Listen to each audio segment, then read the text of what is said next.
If you believe the stories, mankind's pride gave rise to the Darkspawn. Countless in number and toxic to all life, Darkspawn search endlessly for an archdemon. When they find one, Darkspawn armies surge up from their corrupt barrows beneath the ground, and a blight begins. Grey Wardens are the only warriors capable of destroying an archdemon, and history always honors the one who sacrifices all to kill the beast. In the fifth blight, the Warden was the hero of Ferelden, a mage living in the Circle Tower at Lake Calenhad. Drawn into an escape plot by another mage, the hero became snared in the Circle's dangerous politics. Duncan, a Grey Warden, helped the mage escape to a new life as a warden. The allied Ferelden and Grey Warden forces met in Ostagar, where King Kaelin's armies and a host of wardens gathered, ready to destroy the Darkspawn. But valor turned to despair as Loghain betrayed his king. Kaelin's forces were slaughtered, and the south was lost. The hero, now a full-fledged Grey Warden, survived with the aid of Flemeth, the mysterious witch of the wilds. Joined by Flemeth's daughter, Morrigan, and a Grey Warden named Alistair, the hero set out to build an army strong enough to abolish the Blight. With the traitorous Loghain now seated on Ferelden's throne, the Wardens sought help from the influential Arl Eamon of Redcliffe. However, they arrived in Redcliffe to find the town under siege. As each night, undead rose in waves and assailed the battered village.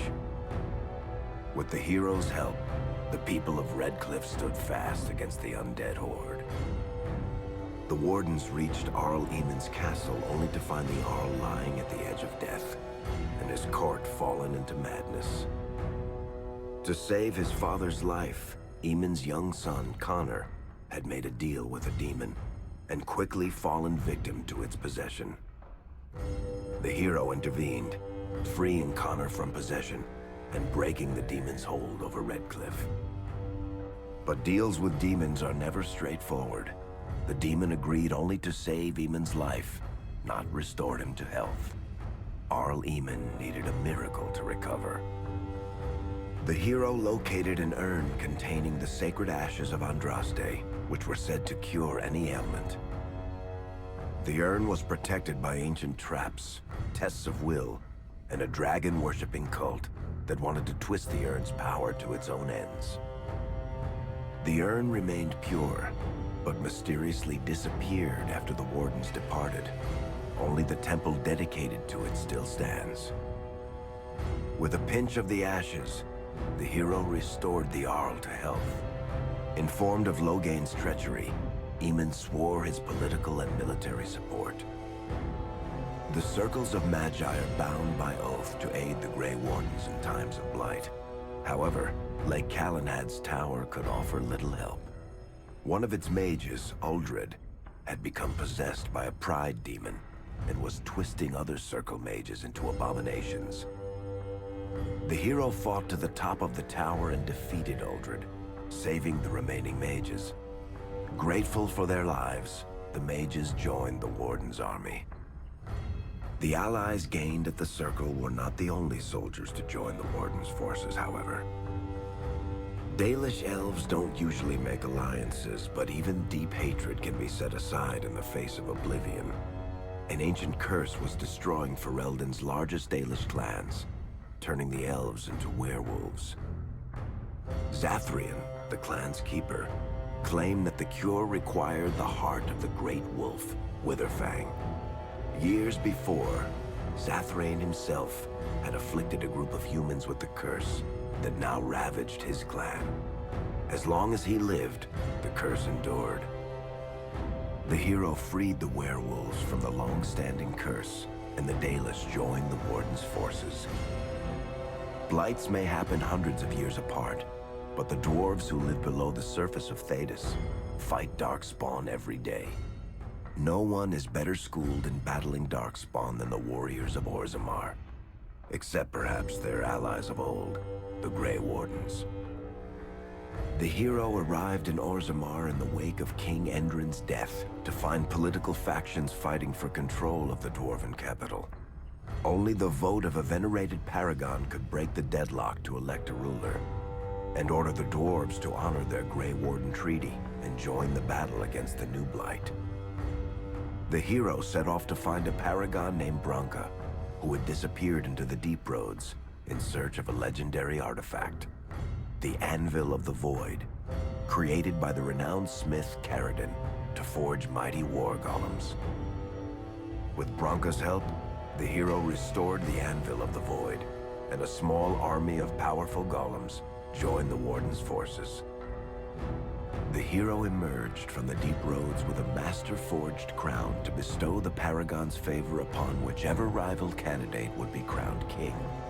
Balin, the youngest son of King Endrin who was suspected of foul play, or Haramont, the aging traditionalist backed by the Dwarven Assembly. Lord Haramont claimed the crown of Orzammar. His traditionalist values keep dwarves first in all things, and safely as far underground as possible. With Dwarden's strength now bolstering the Warden's army, the hero had to deal with Loghain, so Ferelden could stand unified against the Darkspawn, before the Blight swallowed the world. The kingdom of Ferelden stood divided. While some nobles supported Loghain's regency, others condemned his inaction against the Darkspawn. Civil war brewed, and Arl Eamon called a landsmeet in hopes of curtailing the conflict and removing Loghain from the throne. Loghain was found guilty of treason, and the hero carried out his execution in Denerim's palace. As the Warden's united army massed in Redcliffe, the Darkspawn overran Denerim, laying siege to Ferelden's capital city. The hero's army fought valiantly through Denerim and broke the Darkspawn's siege. On Fort Dracon's highest tower, the hero's strongest allies fought alongside the Warden in a final heroic battle against the massive Archdemon. The Archdemon was killed without the sacrifice of a Grey Warden's life. With no Archdemon to lead them, the Darkspawn scattered. Most fled underground, still teeming in number and always seeking a new Archdemon to awaken. The shattered kingdom of Ferelden embarked on a long journey to recovery. In the Blight's aftermath, strong leadership was crucial. Alistair, King Caelin's half-brother, and Queen Enora, Caelin's widow and daughter of Loghain, joined in a political union. Together, they ushered Ferelden into a new era. Ferelden still stands, as obstinate and resolute as the Dog Lords ever are, but the events of the Fifth Blight loom over it as the nation rebuilds.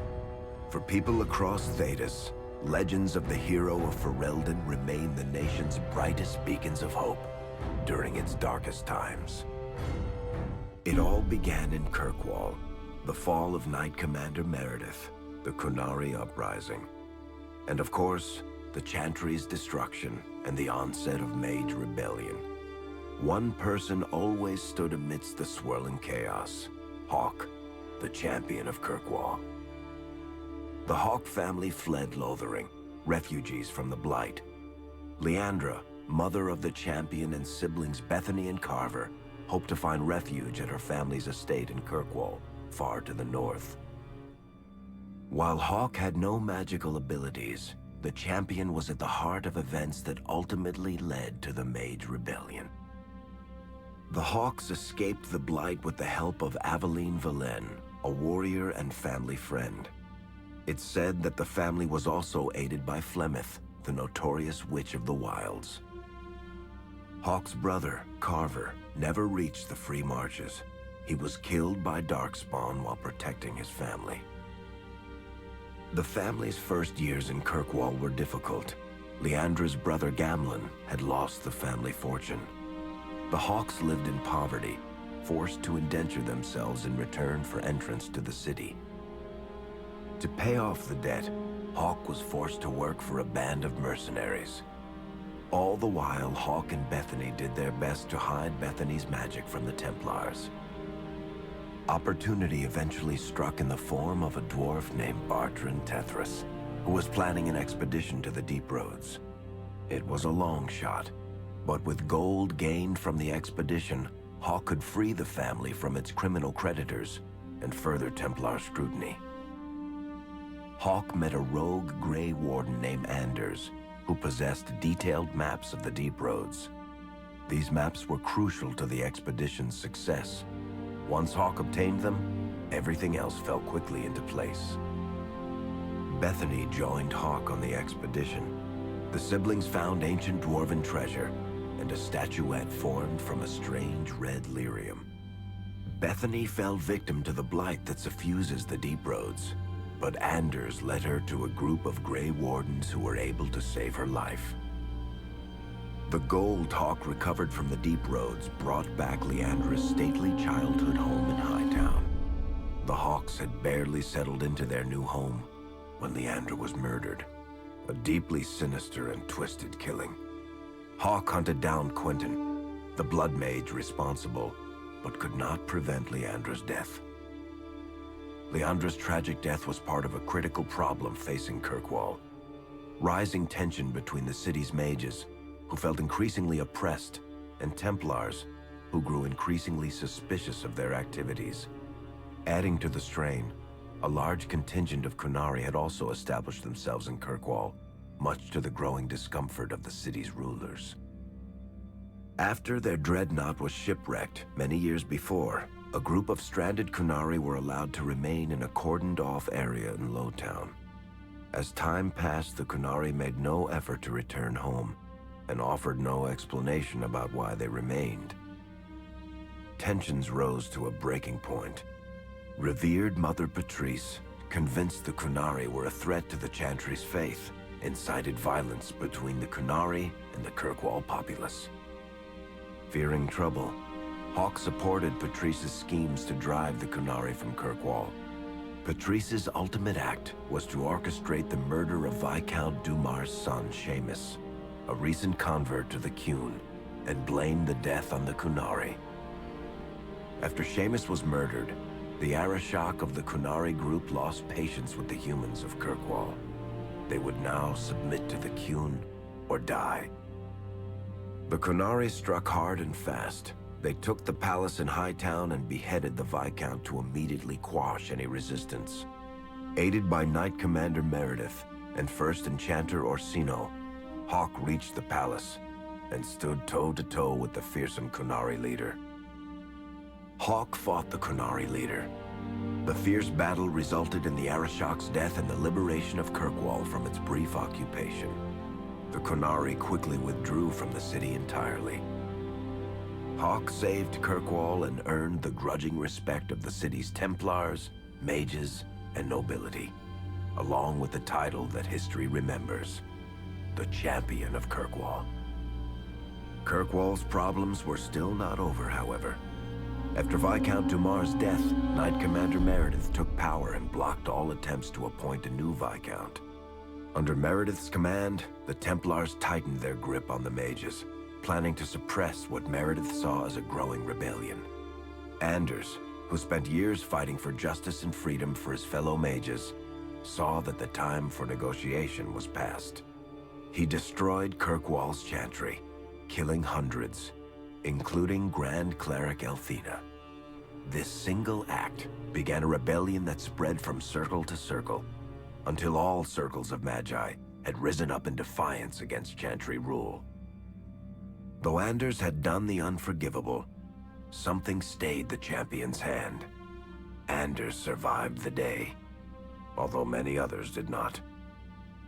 Fighting spread swiftly through the city. Some mages rebelled openly, many of them succumbing to possession. Templars turned their swords on mages who rebelled and on those who did not. As First Enchanter Orsino refused to bend to the Templars, Knight Commander Meredith demanded that every mage in Kirkwall be put to the sword. The Templars found an ally in the champion, who fought alongside them to quash the rebellious mages. In the end, the Templars placed Hawk on the Viscount's throne, for a time at least. The battle proved one thing. Knight Commander Meredith had gone mad. Hawk saw the truth of it when Meredith unsheathed her sword, and the red lyrium idol from the deep roads was embedded within it. The blade fueled her hatred and paranoia, as it had for months. After a horrific battle, the red lyrium of the Knight Commander's sword consumed her as she died. Meredith became a statue, her face a frozen mask of horror. Little is known of the champion since that final battle. However, Hawk's story lives on in legend and song. Memories of the indelible changes the champion of Kirkwall brought to the face of Thedas. The Mage Rebellion in Kirkwall was felt throughout Thedas, the news spreading like wildfire. The Templars clamped down in response, but each new restriction only made things worse. Led by Grand Enchanter Fiona, the mages voted for independence. The Circle of Magi would govern itself, without the Chantry and especially without the Templars. The result was cataclysmic. 2 circles were destroyed. Those within killed to the last mage, before the rest fled into the wilderness. Perhaps the mighty Empire of Orlais could have intervened in the war before it began, but that was not to be.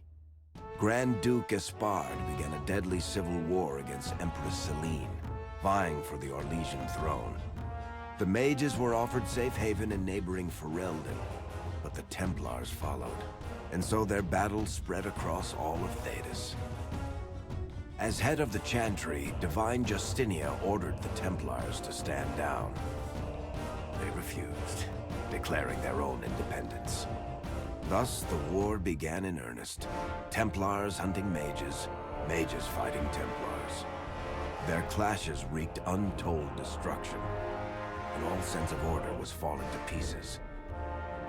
Divine Justinia made one final desperate bid to end the war. She approached the leaders of both sides and convinced them to come to a conclave held on neutral ground. With the Chantry to mediate, mages and Templars will talk for the first time since this all began. It is our last, and perhaps our only, chance for peace.